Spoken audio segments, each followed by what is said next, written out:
Voy a seguir en esta exposición con el tema de los laicos y les invito a una pequeña composición del lugar. Se acerca la Jornada Mundial de la Juventud.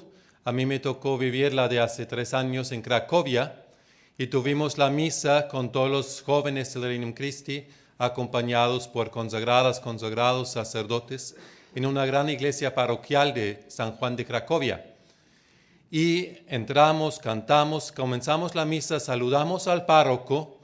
El párroco, pensamos, lo invitamos a hacer un breve saludo y él comenzó diciendo: ustedes son el reino de Cristo. Aquí está presente y después nos hizo toda una explicación de teología del reino, que allí donde está Cristo, donde hay adhesión a Él, donde hay entusiasmo por Él, donde hay fe, allí está el reino de Cristo y lo ha visto en estas personas que tenía delante y que vibraban con este espíritu. Esto es la realidad y en cualquier explicación debemos partir de la realidad. Por eso el proemio que viene antes de los estatutos nos coloca en la realidad y dice en el número 2 que los primeros grupos de seglares del Regnum Christi surgieron a partir del año 68, medio siglo atrás, por la invitación, acción formativa y dirección de sacerdotes legionarios de Cristo y por la acogida generosa y el dinamismo de los mismos laicos. Entonces, como ha insistido el delegado pontificio, no estamos en una formulación de estatutos inventando el Regnum Christi, sino estamos reconociendo una realidad que existe, que ya tiene mucha historia y que queremos que dure en el tiempo. Y allí interviene, y cito la introducción del padre Guirlanda a la segunda sesión, la búsqueda de una configuración jurídica. ¿Por qué? Porque, aunque esté limitado en su capacidad de expresar la realidad, paradójicamente nos enseña la experiencia de la Iglesia, son necesarias estas expresiones, justamente para mantener en vida el carisma a lo largo del tiempo. Por eso todo este esfuerzo de estatutos. ¿Cuál ha sido el esfuerzo reciente, es decir, de los últimos 5 años? Al haber revisado las constituciones, al haber trabajado con las ramas y ya habiéndole estado las ramas consagradas, sus propios reglamentos, constituciones, sus estatutos en el 2012, el delegado dijo, bueno, ahora vamos a ver la realidad de los laicos. Y hubo una primera reunión de 38 representantes en junio 2013 en Roma, donde ellos dijeron, vamos a comenzar a hacer este mismo proceso de profundización, de renovación que han hecho los legionarios y las ramas consagradas para la vida de los laicos. Y para escuchar cómo lo han vivido, les recomiendo, vayan al comunicado de los laicos que han participado ahora en la Asamblea Común, cómo ellos describen y cómo ellos hablan de lo que regula su vida. Hablando de la parte histórica, ellos dicen, en junio de 2013 iniciamos el proceso de renovación de los laicos del Regnum Christi a petición de la Iglesia. El delegado pontificio entonces reunió en Roma los 38 laicos. A estas reuniones siguió un proceso formativo y de discernimiento que duró 2 años. Involucramos a 10.882 laicos del Regnum Christi, vinculados en sus localidades, secciones y obras, acompañados por las 3 ramas consagradas. Si alguien quiere profundizar este trabajo de iluminación que entonces se hizo para enseñar lo que es la vocación del laico, lo que es la comunión en la Iglesia, lo que es la historia del Regnum Christi, son caminos excelentes para profundizar en la identidad del Regnum Christi y para renovarla. Las conclusiones de las convenciones territoriales, y sigo leyendo el comunicado de los laicos, culminaron en la Convención Internacional en mayo de 2016. En esta Convención Internacional confirmamos nuestra plena pertenencia al Regnum Christi y nuestra corresponsabilidad en su vida y misión. Plena pertenencia, no de segundo orden o un poquito pertenecen también, plena pertenencia y corresponsabilidad en vida y misión. Los laicos tomamos dos decisiones especialmente relevantes, explican. La primera fue no formar una asociación propia, sino asociarnos individualmente al conjunto del Regnum Christi. ¿Qué quiere decir no formar una asociación propia? Quiere decir que entre los laicos del Regnum Christi no existe una estructura donde alguien podría decir, yo hablo a nombre de todos los laicos, o yo tomo una decisión por todos los laicos. Yo represento a todos los laicos delante de las demás realidades. Esto no existe porque han decidido no formar una asociación. Esto en parte explica también la diferencia en el colegio. Además de los motivos que han indicado antes, no existe un laico que esté elegido y encargado con un mandato a gobernar y a representar su realidad. Por eso no hay laico que pueda hablar con el mismo peso por ellos como lo hace un director general por parte de los legionarios de las consagradas o de los consagrados, y donde lo que él diga es vinculante para su rama. No hay laico que pueda vincular a los demás laicos. Hemos decidido no formar una asociación. Al mismo tiempo, la segunda decisión consistió en expresar el deseo de incorporarnos en los procesos de planificación y decisión en todos los niveles de gobierno del Regnum Christi.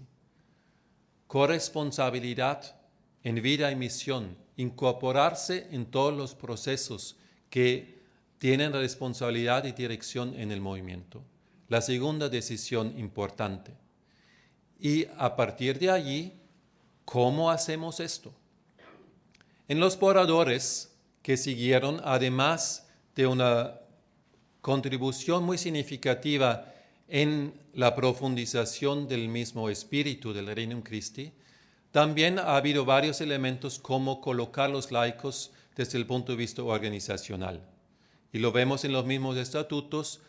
La parte laicos era parte de un supuesto estatuto general del Regnum Christi. Cuando por indicación de la Santa Sede, en intercambio con la Santa Sede y también por maduración en abril del año pasado, vimos que la federación no es simplemente un sustitutivo general, sino es una estructura de soporte canónico, pues también se ha visto cómo colocar los laicos es diferente.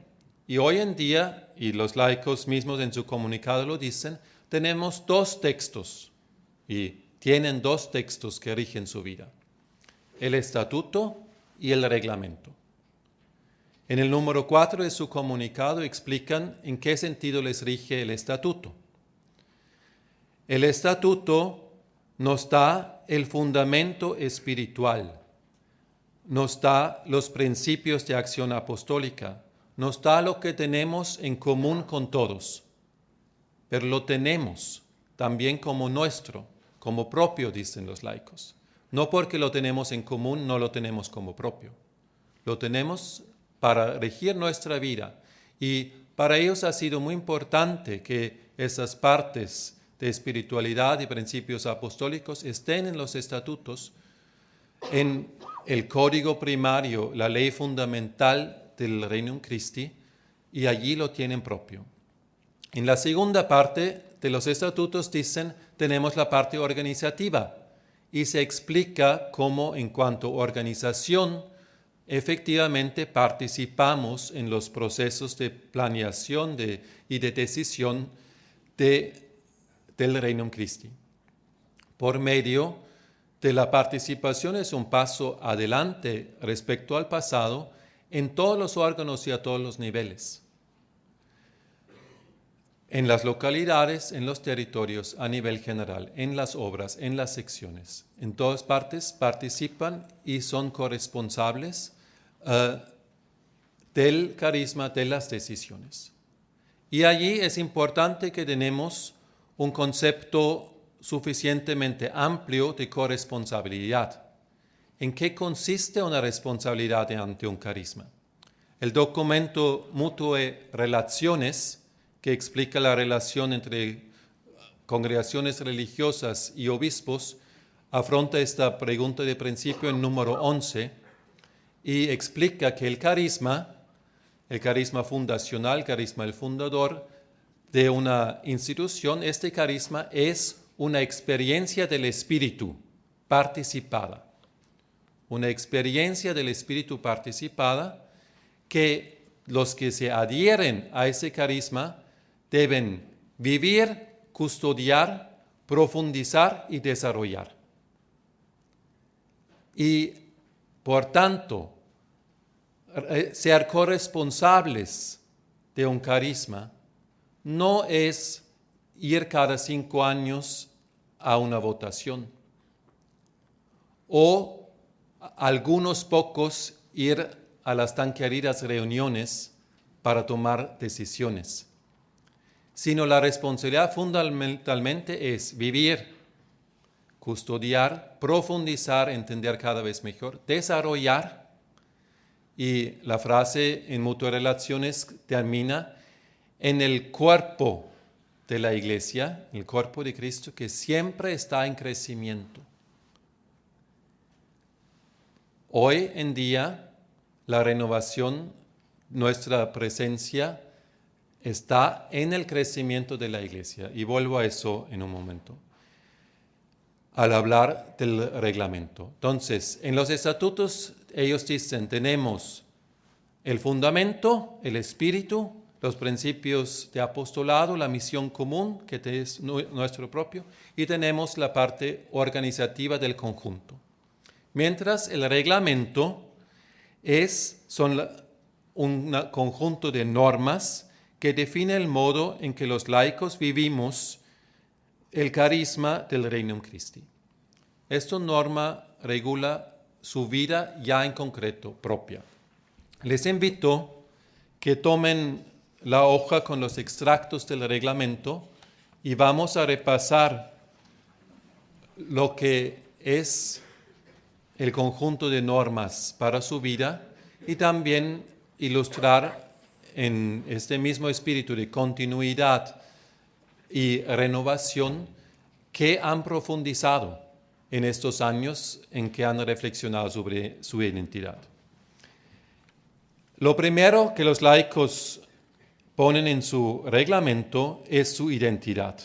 Y comenzamos del compromiso bautismal y en la última revisión de redacción ahora han dicho, no cualquier bautizado puede ser miembro del Regnum Christi, sino los que tengan resonancia con este carisma, que se sienten llamados a vivir su vocación bautismal según el carisma del Regnum Christi. Esto es el criterio. Si yo estoy pensando en proponer el Regnum Christi, invitar al Regnum Christi, debo ver, ¿hay resonancia en esta persona de ser cristiano tal como lo somos nosotros? No porque es mejor o peor que otras maneras de ser cristiano, sino hay resonancia con este camino avalado por la Iglesia de vivir la vocación bautismal. La vocación bautismal es la clave para entenderlo. Después lo veremos al hablar de la asociación o de la adhesión al Regnum Christi. Después, el segundo paso es sentir esta resonancia. Debe haber un acto por el cual uno llega a ser miembro del Regnum Christi. Párrafo 2. Se adhieren por medio de una asociación individual y al ser admitidos. Hay 2 maneras de pertenecer al Regnum Christi. Muy sencillo. O pertenezco a una institución que es parte de la Federación del Regnum Christi. Soy legionario, soy consagrada, soy laico consagrado. Por tanto, soy miembro del Regnum Christi en la Federación del Regnum Christi porque mi institución es parte. o la asociación individual, directa. Hay diversos términos para eso en los diversos idiomas. El que usa el reglamento por coherencia canónica es asociación. Los estatutos de 2004 usaban adhesión, me adhiero.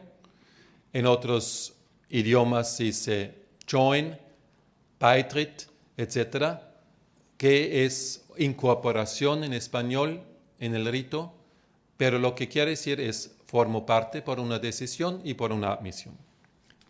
El número 2 es el pórtico a los siguientes 5 artículos.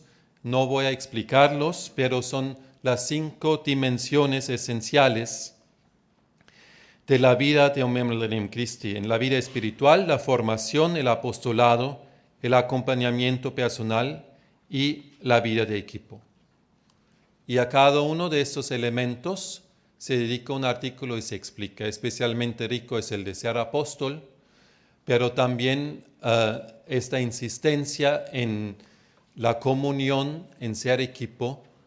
Quizás deberíamos de algún modo ampliar la frase que usamos en el 2014, ¿cuál es el fin del Redenum Christi? Que las personas se encuentren con Cristo y que Él los haga apóstoles, ampliarlos para que Él los haga una comunidad de apóstoles. Apóstol nunca es solo y siempre al profundizar, al meditar nuestra misión, pensar en Cristo y los apóstoles. Y no son individuos esparcidos sin conexión entre sí. Y estamos también, y esto es la otra imagen que siempre debemos tener presente, en la realidad de la iglesia. La realidad de la iglesia, el misterio de la iglesia es comunión con Dios y entre los hombres. Esto es el misterio de la iglesia. No es una realidad individual, yo con Dios. Es comunión con Dios y comunión entre los hombres. En el capítulo 2 hablan de la asociación. Y esto los laicos han hecho un trabajo muy bonito de profundizar qué quiere decir ser parte del Redenum Christi. Había y hay en algunos una cierta confusión, pues ser miembro del Redenum Christi quiere decir hacer una promesa de hacer una hora eucarística, de rezar una decena del rosario y de participar en el cursillo anual. Entonces, ser parte del miembro del Redenum Christi es asumir una serie de obligaciones, como si eso fuera lo esencial de este compromiso que están haciendo. No debemos profundizar, tenemos que ir a la raíz. Y lo ponen en el número 16 y 17.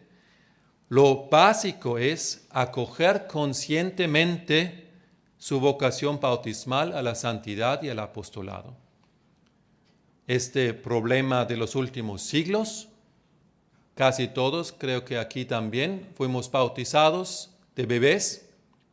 Sí, gritamos posiblemente, pero no gritamos, yo acepto esta vocación que hoy recibo de Dios. No, era algo menos comprensible de lo que gritamos. Pero el desarrollo de la vida cristiana pide un acto libre y consciente de adhesión a lo que es la realidad bautismal. A ser hijo de Dios. Yo quiero ser eso. Yo lo agradezco a Dios y lo quiero ser. Por eso, la adhesión al Redenum Christi es también una culminación o un paso inicial también del desarrollo de la vocación cristiana. Hablando con un padre, dice, bueno, ¿cuándo es el momento para invitar a alguien al Redenum Christi? Él dijo, cuando han hecho un camino espiritual donde han llegado a entender que su vida es una vocación y que realmente se han decidido que quieren ser santos y apóstoles. Este es el momento de decirles, ¿saben qué? Esto se puede hacer en nuestra comunidad del Redenum Christi porque aquí somos todas personas que queremos eso. Y quizás Dios te está llamando a acoger esta vocación más conscientemente en esta comunidad. Entonces, no de simpatías humanas o de convencimientos de retórica, sino de vocación. Y después de allí surgen compromisos en 17 que no son compromisos puntuales. Cada jueves a las 6 de la tarde debes hacer esto, sino son líneas fundamentales de amistad con Cristo, de entrega, de participación en las iniciativas apostólicas, comunión eclesial, de ofrecerse. Entonces son compromisos que después se concretizan. No hay un acto de amor genérico. Un acto de amor después se muestra en hechos concretos. Pero el compromiso es de fondo y se expresa allí. Entonces yo allí en esos dos números que después también deben expresarse en el mismo rito de asociación, de incorporación, veo una profundización espiritual, una renovación para los laicos. Hablamos de la promesa de entrega y lo pueden ver en el número 24 y también allí los laicos mismos han dicho, tenemos que profundizar eso. Hacer un paso más en mi entrega en el Reino Christi no quiere decir que yo añado una serie de cosas que voy a hacer. Y tampoco quiere decir que yo estoy llamado a ser más santo que el otro. Todos estamos llamados a ser santos. Pero puede ser, y es una realidad, y lo han vivido y han dado testimonio de ello, de ser llamados a una entrega más grande.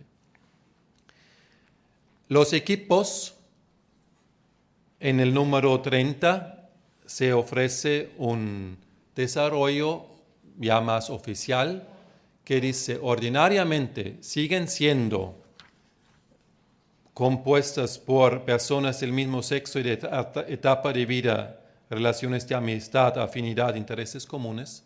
Ordinariamente puede haber excepciones, como lo vemos en algunos lugares donde hay pocos y se comienzan con equipo mixto porque pues hacer uno de 2 miembros y el otro de 3 por separado, pues dicen los jóvenes, pues comenzamos, pero en cuanto sea posible también ven la bondad y la riqueza de unirse según estas afinidades y en un mismo sexo.